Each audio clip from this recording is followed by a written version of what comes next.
But the big thing that happened yesterday was the big speech that Joe Biden delivered from the White House. It's really his first big speech as president, and so it's kind of a big deal, as it were. He didn't do the Oval Office speech, which is especially reserved for very critical moments and important times, but he did the old down that straight corridor with the columns, or he's got just a butt ton of flags there. But let's take a look at the speech from the president, Joseph Robinette Biden. And again, I feel like I do have to preface all of this by Biden was not my first pick.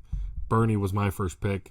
Even as a Joe, I turned my back on this Joe in the name of, democratic socialism. So let's check out, though. This is, to paraphrase Donald Rumsfeld, it's the presidents you have, right? Not the president you wish you had. It's you go to Congress or you go to the White House with the president you have. Definitely better than Trump, as we're about to see with some of the stuff that he talks about. But first, it really begins with an acknowledgement of the now more than 500,000 Americans who've died from the coronavirus since the real lockdown measures began just a year ago. Let's take a look here. Good evening, my fellow Americans. Tonight, I'd like to talk to you about where we are as we mark 1 year since everything stopped because of this pandemic. A year ago, we were hit with a virus that was met with silence and spread unchecked. Denials for days, weeks, then months. That led to more deaths, more infections, more stress, and more loneliness. Photos and videos from 2019 feel like they were taken in another era, the last vacation. That's actually a good point. Does anybody, I think a lot of people probably share this, where especially if you take mask wearing seriously and you take a lot of that stuff seriously, where you're watching a show or a movie and you're just kind of like, ooh, no masks, huh? Like, oh, these people are crazy. What's wrong with them? And before you kind of go, oh yeah, that's right. I call it the before times. There was another way we all lived before the crisis. The last birthday with friends. Yeah. We got that, Joe. Let's skip ahead. We saw how much there was to gain in appreciation. We've seen frontline and essential workers risking their lives, sometimes losing them, to save and help others. Researchers and scientists racing for a vaccine. And so many of you, as Hemingway wrote, being strong in all the broken places. Quoting Hemingway, geez. Hard. I truly know. As I've told you before, I carry a card in my pocket with the number of Americans who have died from COVID to date. It's on the back of my schedule. As of now, total deaths in America, 527,726. That's more deaths than in World War I, World War II, the Vietnam War, and 9/11 combined. There were husbands, wives, sons and daughters, grandparents, friends, neighbors, young and old. Now, keep in mind, I like to just remind people that this is a large part, I would say, in why Joe Biden won the presidency as resoundingly as he did, right? 8 million or whatever more Americans voted for him. And what kind of got lost in the noise, especially of the insurrection and Trump, calling the Georgia Secretary of State to find him votes and all this, was that there were numerous people interviewed going in and out of polling stations who claimed that they voted for Trump in 2016 and they were now voting for Biden. And what did they cite as the number one reason that they were doing that? And we're talking, I'm a progressive left, democratic socialist, but there were just normie Americans who were like, well, Mr. Trump seemed like he was a business owner, so he'd do things like that. But now what they were saying was, I just think he's completely mishandled this whole coronavirus thing, and Joe Biden just seems like he cares. That was the bare minimum. Literally the bare minimum. This guy seems like he has human empathy. I think I'm going to vote for him. So that might seem symbolic, him, pulling out this card that I keep it close to my heart. All the Americans who've died. But literally, this is like what a lot of people cared about. But let's hear some more. I may skip around just to highlight some of the stuff. We don't need to listen to the full 24-minute speech. If you want, you can go listen to it yourself. But we got a lot of stuff to get to. But let's hear a little bit more from Joe Biden. They leave behind loved ones, unable to make that same walk this past year. Watching a generation of children who may be set back up to a year or more because they've not been in school because of their loss of learning. So he's got a pretty ambitious reopening plan for schools. Local schools are planning reopens, and I don't think it's right if teachers haven't been vaccinated. But let me just skip ahead more. It's wrong. It's un-American. They're on the front lines of this pandemic trying to save lives, and still, they're forced to live in fear for their lives just walking down streets in America.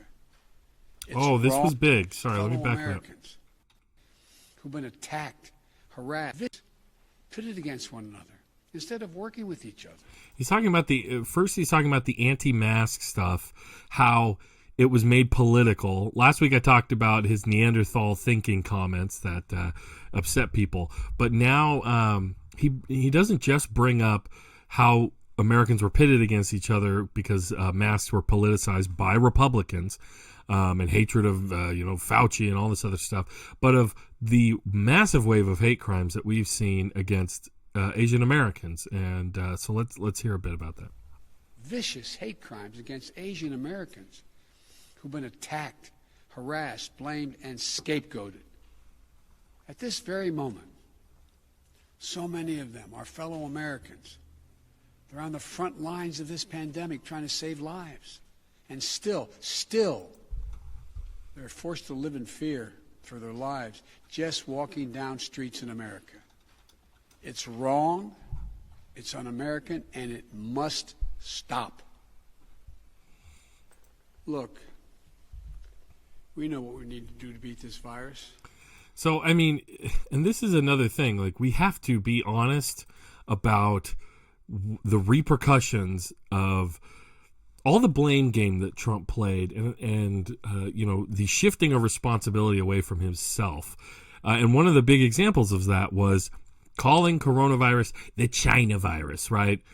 Saying China virus incessantly. Some people call it COVID-19. I call it the China virus or the Kung flu, right? Those words, especially from the frickin' commander-in-chief of the country, have repercussions. People hear that and they see that, and so much of the Trump era was examples of racism and racists feeling empowered and emboldened to act on those feelings that maybe they had a little more fear about. Maybe they had a little more trepidation in bringing those things out. And you hear that, it's not politically correct to say China virus. Well, now we see waves of hate crimes against Asian Americans across the country. And we have a president, who, again, I'm not a Biden thumper or lover or whatever you want to say, but just this right here, calling it out and saying, hey, why was that even a thing in the first place? And the politicization of masks. But here's the big news that came from last night's speech. I'm going to skip ahead to that. Oh boy, it looks like the speech is the video is getting a little goofy. Give me a second, guys. So we have to play an ad. You know how it is. But so that is something that I think about. How crazy were the last 4 years of Trump and the run-up to Trump? Vitriolic, hateful, and hate crimes spiked across the country throughout Trump's presidency. But then specifically those targeted against Asian Americans during the coronavirus pandemic. It's quite telling. And, Joe Biden has his problems. Yeah, Joe Biden, I say you could fall under the category of racist, and based on things he said, policy he's written and put forth, but just this, having him actually speak out against this, and I don't think it's totally doesn't matter. I think there is some significance to this, but let's hear. This was the big headline point that it actually came out before the speech, but listen to this. I want to talk about the next steps we're thinking about. First, tonight, I'm announcing that I will direct all states, tribes, and territories to make all adults, people 18 and over, eligible to be vaccinated no later than May 1. Let me say that again. All adult Americans will be eligible to get a vaccine no later than May 1. That's much earlier than expected. Let me be clear. That doesn't mean everyone's going to have that shot immediately, but it means you'll be able to get in line beginning May 1. Every adult will be eligible to get their shot.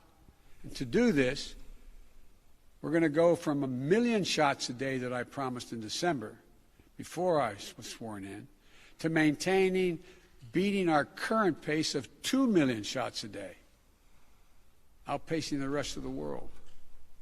Secondly, at the time when every adult is eligible in May, we will launch, with our partners, new tools to make it easier for you to find the vaccine and where to get the shot, including a new website that will help you first find the place to get vaccinated and the one nearest you. No more searching day and night for an appointment for you and your loved ones.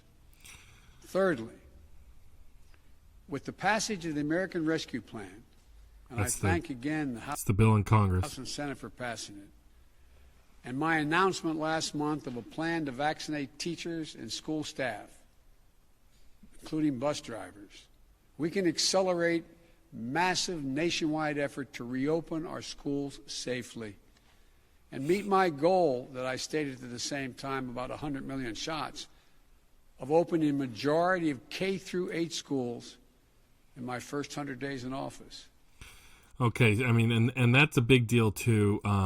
Personally, I was watching a local school board meeting just the other night, the Santa Maria Bonita School board meeting. Guys, most public meetings you can find on YouTube as well. You just got to find the agency that posts them. So that's a great way to connect with your local, wherever you might be, your local closest to you governing bodies. It could be city council, county supervisors, school board, water board, whatever it might be, whatever you're interested in. But look for those agencies on YouTube, and you'd be surprised. You find them, subscribe, like and subscribe, just like you should to this channel. You can like and subscribe to your local government, and you can stay connected with them. But there was a lot of trepidation from teachers who still have not had access to the vaccine. And these school districts are talking about opening up in weeks or in a month. And so, when you consider how the mRNA vaccines take 2 shots, it really is imperative. I think teachers need to be vaccinated. All school staff, you guys are bringing up some really good points here in the chat, which I want to acknowledge. Darkhood88 says, and custodians, right? Because Joe Biden mentioned bus drivers, right? Everybody on the school staff should be vaccinated, not just for their own personal safety if the kids are carrying, but if they have asymptomatic, COVID-19, then that could hit the kids, and they could carry it home to a grandparent. So, on either side of this thing, I know a lot of people are struggling, with not being able to have their kids go to school. But I really think that we don't want to just create a whole other wave, a 4th, 5th wave, whatever we're at that point, of death across the country because we force schools open when it's not safe. We've already seen, around the country when schools have reopened that when they first reopened, several had to just shut right back down because there were infections on like day 1 in several of these. Let's see. Valor's talking about custodians. Yes, some of the hardest working and least appreciated people in the schools. Absolutely true. Ryan is saying, yes, but which COVID-19 is the one he means, the RNA or the other ones? At this point, Ryan, it's all the above, right? The mRNA, that's the Pfizer and the Moderna vaccines. The Johnson & Johnson has been rolled out across the country. That's the single-shot vaccine. It has less efficacy, but it's just one shot. So I am personally going to try to get the mRNA as soon as I can. I don't know if I'm going to get an opportunity before May 1st when he's saying that every adult will be available. I do work a day job where I do teach kids in a public facility. So music, I'm a music teacher. So I want to, hopefully I can get access to the vaccine. Valor says, awesome. Can't wait to when it's my turn. Yeah, me too. And Darkhood88 says, I did get my first vaccine Wednesday. Good, Darkhood. So you're the Pfizer one. Very good. Glad for you. Happy for you. Hopefully, all teachers, all educators, and school staff in our area here on the Central Coast can get it before any of that happens, right? So, guys, we should talk about really quick some of the reaction by, both sides, right? Both sides in this. But really, actually, sorry, I'm only going to focus on how the right wing is reacting to Joe Biden's speech. Really quick, another comment from Valor. The efficacy comparison is invalid. The first two weren't tested against recent strains. I do believe the Moderna and the Pfizer the mRNAs have been tested against newer strains, and they fare much better because of the mRNA, because of the way the vaccine is composed. But I could, fact check me on that if you have other information. I'd appreciate it. But so Joe Biden delivers this speech, and you have the right wing. I do think that the right and conservative media is struggling to reply to the Joe Biden presidency, right? They're kind of returning to some of the. I saw an op-ed in the Telegraph, a British kind of conservative-leaning newspaper. The writer of the op-ed is definitely a conservative, and he was going back to the senility defense, right? Joe Biden, he's crumbling, he's falling apart before our very eyes, and everybody involved with him, putting him out there, should feel ashamed, right? Joe Biden, let me get this clear. Joe Biden is no spring chicken. The man is in his late 70s, and yeah, he's not sharp as he was 5 years ago, 10 years ago, 20, 30 years ago, definitely. And, I can only imagine that the stress of the presidency is going to accelerate his aging, as we've seen it do to everybody. And he's already pretty old. But guess what? We would have taken a can of soup over Donald Trump. And that's the funny thing, that if Republicans want to bank to, Joe Biden, first of all, Joe Biden does have a stutter that's long documented. He stumbles over words because he has a stutter, and some of it might be because, his brain's starting to go. He's older. He's can't, stay focused as much as, he would in the past. But at this point, no, I'm sorry. He's appointing people who are obviously rolling out the vaccine a lot faster. And if we will take a guy whose, neurons are slowly acceleratingly losing their connections to each other, then Donald Trump, a guy with narcissistic personality disorder by many accounts, who I guess he's supposed to be higher functioning than Joe Biden. Sure doesn't seem that way. And Darkhood88, and he still beat Trump, LOL. Yeah, or they're calling it the basement strategy or whatever. I saw another right-winger call it that. But let's look. The cope is pretty strong, and here's some pretty heavy cope going on from Don Jr., of all people. And brace yourself, it's going to get loud. I mean, talk about being, I don't know. If you want to talk about someone's brain being out of whack, listen to this guy. Joe Biden's done nothing. There was no plan. There is no plan now. There never was. The media wasn't going to tell you that, but there wasn't. So Joe Biden's done nothing. So that's very strange, like him saying there was no plan. I mean, or Aaron Rupar here from Vox, he doesn't have the best politics, but he posts clips. The projection here is pretty amazing. I agree with that. But it's kind of crazy how just over the top, like Don Jr. is almost like doing a really bad impression of his dad. Joe Biden's done nothing. There was no plan. There is no plan now. There never was. The media wasn't going to tell you that, but Joe Biden is very bad. Not good. Not good. Okay, Joe Biden is not good. Like it's completely over the top. And then when you look at what's going on over at Fox News, it doesn't get much better.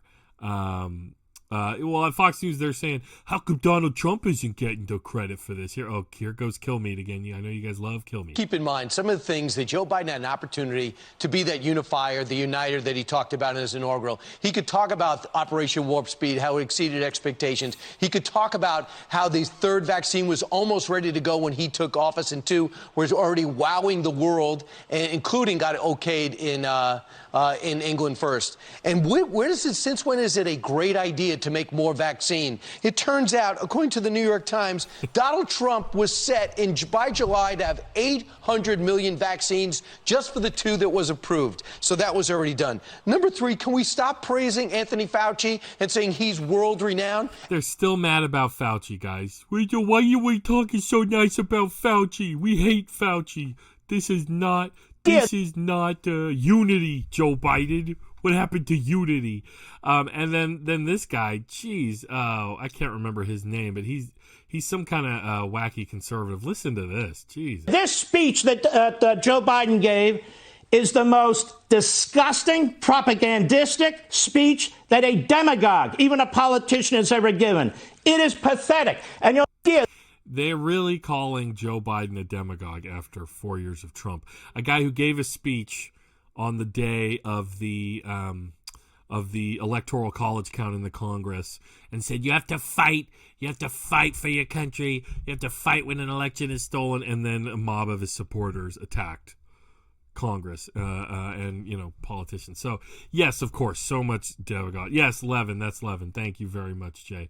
Oh my gosh. So this is part of, they don't know how to criticize Biden. Notice you're not hearing the deficit argument about the COVID stimulus bill. You're not hearing, what else do they have against Biden? Really, they've been complaining more about Mr. Potato Head and Dr. Seuss for the last couple weeks.